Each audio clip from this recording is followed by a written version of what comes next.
If you are in a relationship right now, let me turn you on to the Ritual app. You are going to schedule your one-on-one session live with your clinician every week. I happen to be one of them. And in preparation for these sessions, you and your partner every single week, you're going to look at your video content that is curated for you and your partner. And you're going to learn the relationship skills that you need to really keep your relationship running smoothly and to keep both of you strong and emotionally healthy. And you're going to meet with your clinician afterwards. You're going to take the assessment. You're going to do your journal prompts and take the assessment so your clinician can find out how you're doing and how things are going in your relationship and the areas that you may need to get stronger in. But Ritual is an absolutely amazing app. It's going to help keep your relationship on track. It's going to give you that curated time with your partner every week to work on your relationship. And so I want you to check out the link at the bottom of this video and click on it, and you will get 20% off of the Ritual app. You also have the opportunity to message your clinician in between sessions. So you can also do that.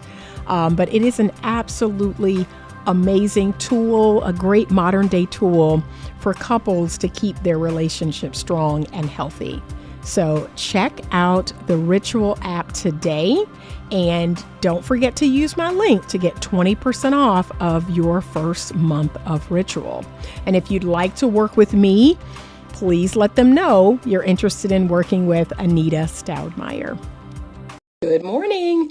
And it is getting later in the morning. It's 11:37, but I wanted to jump on really quickly and address a question that I was sent via DM. And I'm going to respond to the question by giving you the two types of dating. These are the two types of dating that I see most often. Well, the first type of dating I see a lot. The second type of dating I actually see less often. And it is in determining these two types of dating that you're going to either have very good outcomes or you're going to have very negative outcomes. Okay, so I don't have a whole lot of time because I got to jump into session at 12 o'clock and I want to eat my banana bread. So two types of dating that we can participate in. The first type is the negative outcome fear-based dating. Okay, these are people who come out into the dating marketplace and they've been online too long. They looked at too much social media. They looked at too many podcast episodes or these panel episodes, and they are solely worried about not getting played. That is their number one objective is, I want to go out here and interact, but I don't want to get played. I don't want to get used. I don't want to get taken advantage of. That is your negative outcome fear-based dating. So you are trying to avoid, if you're a man, you're trying to avoid a woman using your money and your resources. You're trying to avoid a woman, turning you into a simp. If you're a woman, you're trying to avoid a man using you up for sex and only being with you for one thing or wasting your time. That is the first way of dating. And the sad truth is 80% of people are dating in that way. They are fear-based. They are focused more on negative outcomes than the opposite. And what's very interesting about this way is because this is your way of approaching dating, that's pretty much what you get. You get negative outcomes. You get all the things that you're afraid of happening. All those things come to your door. So that's the first way. Negative outcome, fear-based dating. And the first thing I tell people who are dating in this manner is you need to get off social media. You need to take a good, strong social media break. You need to take a break from dating apps. Like you need a detox. You need at least a 30-day detox of all that foolishness. And then you're going to go back out into the world. You're going to start re-engaging with men or women. And the first thing you're going to do is you're going to assess your level of attraction to a person. right? And that's easy, especially for men. That's super easy. Just assess how attracted you are to this woman on a physical level. Women, you're going to assess how attracted you are to a man on a physical level. So just based on what you can see, just based on his pictures, do I find this man attractive? For me, that looks like, do I want to kiss him? Do I want my lips to touch his lips? That is it. That's how I determine attraction to a man. Do I want to put my lips on his lips? She says, you can tell who is fear-based. They seem kind of desperate. They automatically believe the worst in you. Exactly. Aja. Is it Aja? Aja Mahogany? Exactly. So people who are doing the negative outcome fear-based dating, they have already made up a story. They have already inferred a whole bunch of things on you, and they don't even know you. They've seen your picture or they've met you one time and they got a whole story about you. You are exactly right. That is a negative outcome, fear-based dating person. So they need to detox. They need to go somewhere and sit down, because the truth of the matter is they're going to get exactly what they're looking for. Their bias, the fact that okay, my name sounds like Asia. Okay, Asia Mahogany. There we go. Thank you. But they're going to get exactly what their bias is leaning them toward. So it's just like women who believe all men are cheaters. They get cheaters. Like that's because that's what has to show up just to prove that you're not crazy. Like if you believe all men cheat, yeah, life is going to give you a bunch of cheaters so you can go, see, I told you. I told you all men cheat. So anyway, that's another spiritual conversation we got to have later. But that's the first person, the negative outcome fear-based person.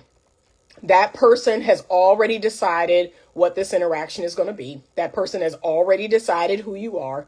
That person has already decided all the bad things that are going to happen because of this interaction. That's 80% of people. You want to avoid those people. Okay. The second person is the positive outcome intentional dater. That person is actually interacting with people for all the good reasons, all the positive things that can come out of this interaction. That person is more open. That person doesn't tell themselves a bunch of stories and narratives. That person just, again, they use the little formula that I give people, which is number one, determine a level of attraction. Then they move on to number two. Do I feel safe and secure with this person? Does this person appear to be trustworthy? That's it. Safe, secure, trustworthy. That's the second thing that you're going to ask yourself. That's the second thing that you're going to determine when you're interacting with a person. And here's the thing. You're not going to know that from the first date, second date, third date. But this is where that spiritual side of you, that spiritual part of you has to literally check in with yourself and your body. Check in with your instinct. Check in with your intuition. If you know how to hone that, if you know how to do this correctly, it should tell you, like straight off rip. My intuition tells me, it's because I'm doing the thumbs up, y'all. My intuition tells me straight off rip, like, no, like not him. I'm good. No, thank you. My intuition tells me straight off rip. Or my body feels relaxed. I feel comfortable. We have fun. We share laughs. I'm like, okay, let's see. And again, he doesn't get the stamp of approval off of the first, second, or third date, but it is going in a good direction. That's it. Okay. So number one, am I physically attracted to this person? Could it be something? I don't know what is that something, but could it be? And number two, do I feel safe, secure, and do I trust this person? Or are they trustworthy? We're not going to say we trust them just yet, but are they trustworthy? Do they appear to be trustworthy? Check in with your body, observe the person, and just pay attention. Okay? And if we can go past step 1 and step 2, we can go on to step 3. And step 3 is, what's the compatibility here? What are the shared values and morals? How are we similar? That's part 3. If you make it past 1 and 2, you're going to go on to part 3. Okay. I'm going to look at crazy teas, but people was fear-based before social media, right? People keep using social media like it's the blame. Before social media, men and women fed off of what their friends and family members told them, right? So there have always been fear-based dating, but I'm going to be honest with you. We only had access to the people in our community. There's only so much fear base we can have when we only have access to a small number of people. Now that we have access to the whole entire world, that number has raised exponentially. So where fear-based dating might have been 20, 30, 40%, it is now 80%. So I'm not going to say that fear-based dating didn't exist or negative outcome dating didn't exist, but it was very low because we only had access to the people in our community. We only had access to the people at our school, our work, our business, our mall, our McDonald's, or whatever. Now we have access to everyone all over the world. So we have more access to the negative outcomes. We have more access to the negative voices, to the negative experiences. So we not only have our negative experiences, and if I could be so bold, a lot of y'all don't even have a lot of firsthand negative experiences. Like one of the ways, you know how I know that? Men love to talk about all the bad things that's going to happen to them if they walk up to a woman in public. It's never happened to that man. But guess what? They heard it on social media. They saw it on Facebook. They heard a podcast about it. They saw it on Instagram. They saw it on TikTok. They saw it on Twitter. They heard it on Twitter. That experience is not even firsthand experience, and they have a fear of it. So that didn't exist before, right? If we never were bitten by a dog, if we never had a bad experience with a dog or were bitten by a dog, we were open to dogs. We were open to the experience of being around people's dogs.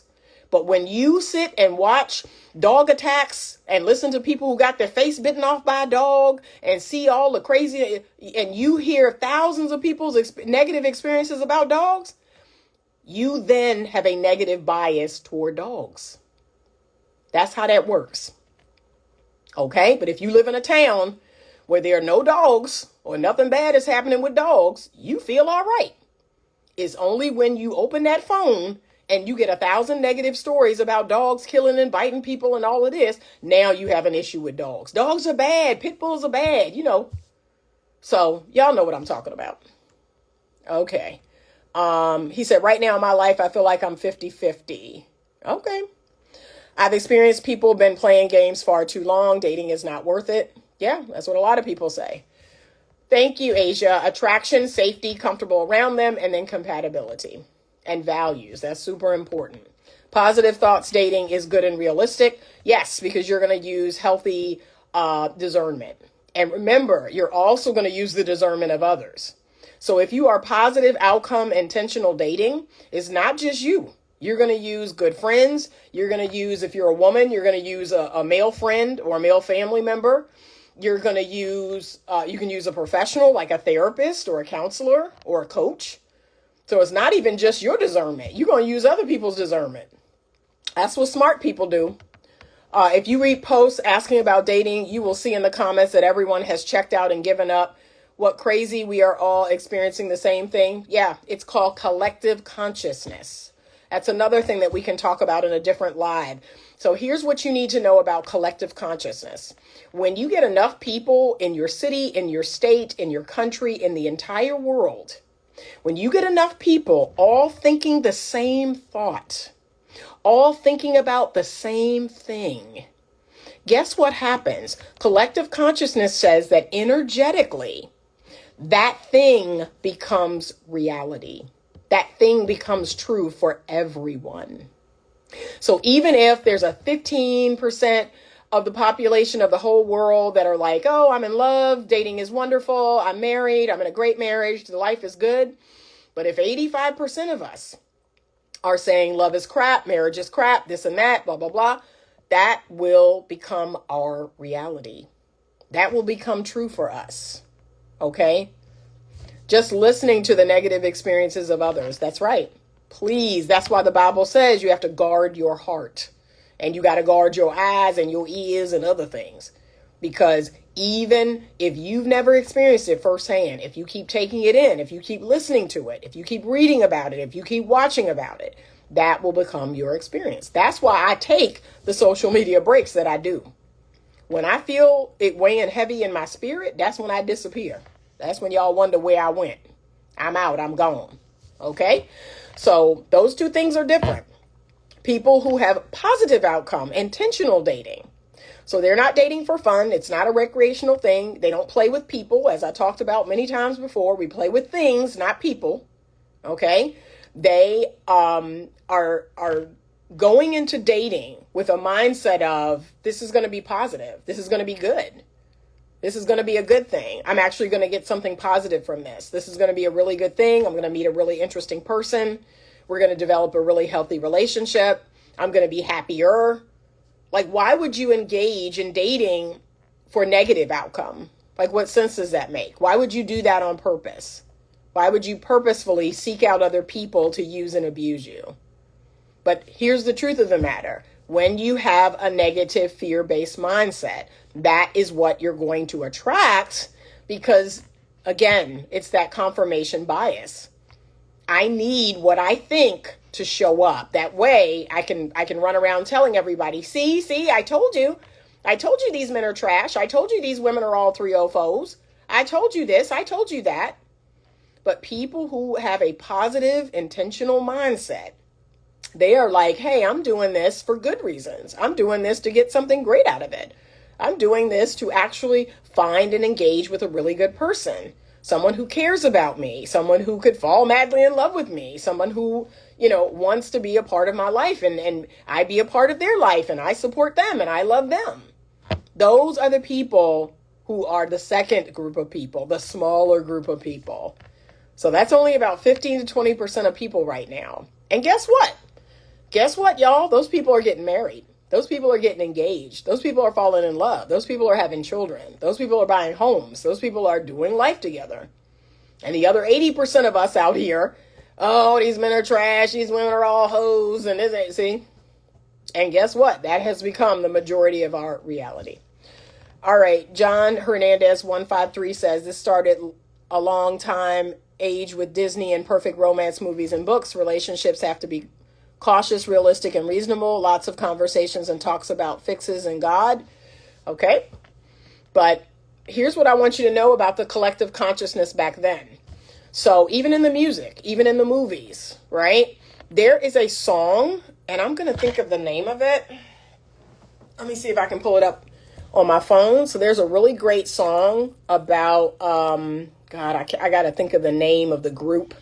It's a 70s group, and it's like the guy is doing his typical 70s, like begging the woman back. Like that's what the 70s and the 80s and the 90s was all about. Men who actually wanted and needed women and wanted relationships and, hey, I messed up. I want you back. I want to be with you, girl. Please take me back. That whole thing, right?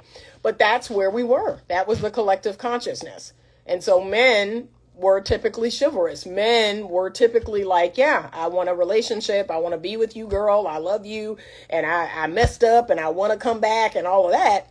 Now the music has taken us in another direction. These hoes ain't loyal.